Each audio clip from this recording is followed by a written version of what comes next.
అందరికీ నమస్కారం అండి.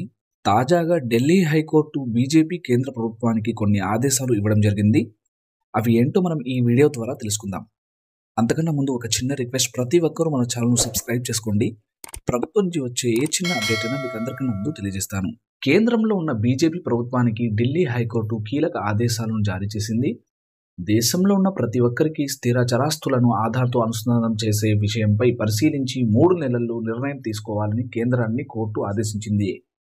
వివరాల ప్రకారం దేశంలో ప్రతి ఒక్కరి ఆస్తులను ఆధార్‌తో అనుసంధానం చేయాలని కోరుతూ దాఖలైన ప్రజా ప్రయోజన వ్యాజ్యంపై ఢిల్లీ హైకోర్టు ఈరోజు విచారణ చేపట్టింది. ఈ సందర్భంగా కేంద్రానికి కీలక ఆదేశాలను జారీ చేసింది. కాగా విచారణ సందర్భంగా ప్రతి ఒక్కరి స్థిర చరాస్తులను ఆధార్‌తో అనుసంధానం చేసే విషయాన్ని పరిశీలించి 3 నెలల్లో నిర్ణయం తీసుకోవాలని ఆదేశించింది.